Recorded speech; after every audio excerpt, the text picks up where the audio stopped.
Welcome back to Celebrity Radio. It's Alex Belfield talking to some of the world's biggest stars and the most interesting people as well. And Anita Shreve has had an amazing life. 18 books. Her new one is called Stella Bain. She's worked in Nairobi. She's been on Oprah's Book Club and she talks to us today. Anita, how are you?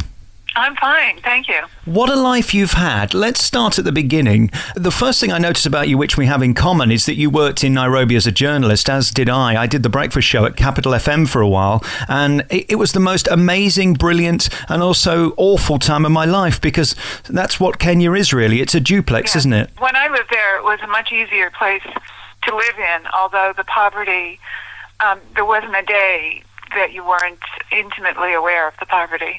It's actually tragic when you go to the places where they have the tent cities, cardboard cities. And I guess all of this stuff helps you as a writer because it makes you understand life. And I guess the greatest skill of any writer is that you get humanity, you get people, and you get the ups and downs. You do. I was a journalist there and wrote feature stories, and I wrote a story about one of the women who lived there and who worked as a domestic in, a wealthy person's house. And it was very interesting. You've now moved over to America. I suppose you couldn't get further apart, could you? The poverty of Africa and then the overindulgence of the USA. Yes, and when I came back, things that I had thought of as home and that I was very used to began to seem incredibly indulgent. I just was in Florida in January after my Christmas tour, and I couldn't believe how much waste there was and the size of portions. It's almost obscene, America, in one way, isn't it? That part of it is. There's a certain kind of restaurant that's now serving smaller portions, but it is. It's enough for four. It's what I used to have in a family of five on one plate. Let's talk about you and writing, because you've had 18 books out which have been international bestsellers. Basically, everybody seems to love what you write. How do you do that then? What is the key to being a great author? So many people get it wrong, don't they? Well, I think if you had 10 authors here, you get 10 different questions. For me, it's almost a compulsion. I don't think I cannot write. I mean, it's something I feel that I have to do. And as long as I'm going to do it, I try to do the best job I can. And are you solitary with it? I mean, how do you go about it? Because you can't be distracted. Do you have music on, or is it pure silence? No music and no dogs barking. I'm very solitary. I do it in the morning, and I don't speak to anyone while I do it, and I'm really not that easy to live with for about 2 hours after I'm finished. And how do you do it? Do you go to a different place in your brain? Is there a certain escapism that allows you to write such incredible stories? Well, I think it's a state very akin to daydreaming. And we all do it, when you're driving down the highway and all of a sudden you start thinking about how you'd like to rewrite the dialogue of an argument you had the night before, or what you plan to say at dinner that night. And that's exactly what I'm doing. I'm just bringing some craft to bear on the process. And I guess trusting your mind, allowing you to go to places that probably somebody like me wouldn't go to, is how you create the imagination, is it? I think so. I think the further you can distance yourself is a good idea to trigger the imagination. The odd thing is, though, if you have someone perceptive reading your books, often your subconscious has seeped through and they see it when you don't. This new book is called The Lives of Stella Bain. For those who are thinking of buying this, tell us what it's about and why we should go and buy it. It's about a woman during World War I, an American VAD, a nurse who becomes a VAD, who is working in the hospital tents on the coast of France. And she has fled America. She's fled something terrible that's happened in her life. And she is seeking a man who is fighting for the British in order to make an apology to him. But along the way, the story is quite complex. And then she meets, she gets to England and she meets a cranial surgeon who, with his wife, tries to help her in what is kind of the early days of Freudian thinking. And I guess this year, with the anniversary, it couldn't be more poignant to write this story.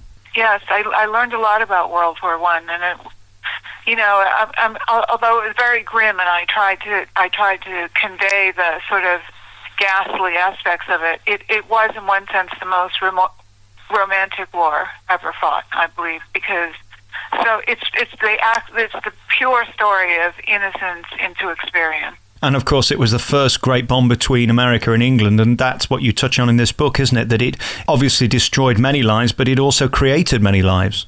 Yes, it did. We didn't enter till late in the war by your standards, but there is, a great outpouring on Veterans Day. I believe the last of the veterans of World War I has died, and there's more emphasis on World War II. But this year, there are stories, history that people didn't know about is coming to light.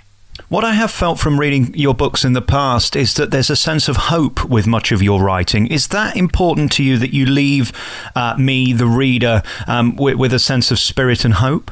Well, I didn't always do that, and sometimes my friends were afraid to read them. I've become, after long struggles and many sacrifices, I like to leave just a note of hope at the end. Yes, I do. You mentioned there the struggles in life. I mean, I've read your autobiography, and you've certainly had a fascinating life. I wonder, a little like comedians, whether you have to struggle as a human being to be as creative as you are and to understand the human mind as well as you do. Do you think that's important, that to be a writer of your standard, you have to have had massive ups and massive downs and come back from them? Well, I think, yes, although I think it's also possible simply to have been a mother. And I think that when you're a parent, you really begin to you understand other human beings, and you begin to have a kind of compassion that you didn't have before. I mean, the various things, my experience in Nairobi, my experience as a journalist, being a mother, all of these, even though I never write about myself consciously, all of these things make their way into the work. And we're just approaching Mother's Day here in England. That feeling of love, is there any way of describing it or doing it justice? Well, it's the most wonderful and satisfying and exalting and also the most terrifying feeling that you can have. I think I wrote out my fears in Testimony, one of my novels, which is about a group of teenage boys who drink too much, and that one night of their lives ruins the rest of their lives. And I don't want that phone call in the night. And I didn't get it yet. Hopefully I'll never get it. I'm always amazed by that, and I think we probably do a similar job in a sense that we get to talk to a lot of fascinating people who've lived much different lives to ourselves. That's what a journalist is, really. And it is amazing, isn't it, that one moment, one decision can literally affect, change, ruin, or make your life. I mean, it's very important, the decisions we make. Oh, I think so. And we really, in a novel, there's maybe one moment that changes the life, but really, in real life, there are many of them. And I have to say, probably the moment that changed your life was the moment that the phone rang and Oprah Winfrey's people said, "Would you be in our book club?" Because that then shot you to international megastardom. Having that kind of endorsement from somebody like Oprah can't hurt, can it? No, it did not hurt. It was a stunning and bewildering episode in my life, but it was mostly fun. I have to say that, and the thing that it did do was I did have a backlist of several titles, and it made people want to go read the backlist, which was good because not that many people had read them before. Do we all need that level of affirmation in our careers? I mean, without the help of others, it's hard, isn't it, to break through. If people don't know you're there, they're not going to read the book. It's brutal, but I think really what she does is word of mouth writ large, but I think that books sell because of word of mouth between readers. Who mostly read your books? I mean, they have a female touch, but I mean, I'm a guy. Well, I was when I woke up this morning, and I enjoy them as well. It's hard to fit that balance, isn't it, where you can sort of get everybody interested? Yes, I'd like to think I write universal novels that have universal themes, almost genderless. You can write, I had novels in which the man has been the protagonist, and a lot of novels in which the female has been, but they touch on universal subjects, and it's not the case, but I would, ideally I'd like to have equal numbers reading them. Children as well get to read these books now. They're all over schools and everywhere. Are there certain subjects that you won't touch, that you won't include? Where are your own boundaries with your novels?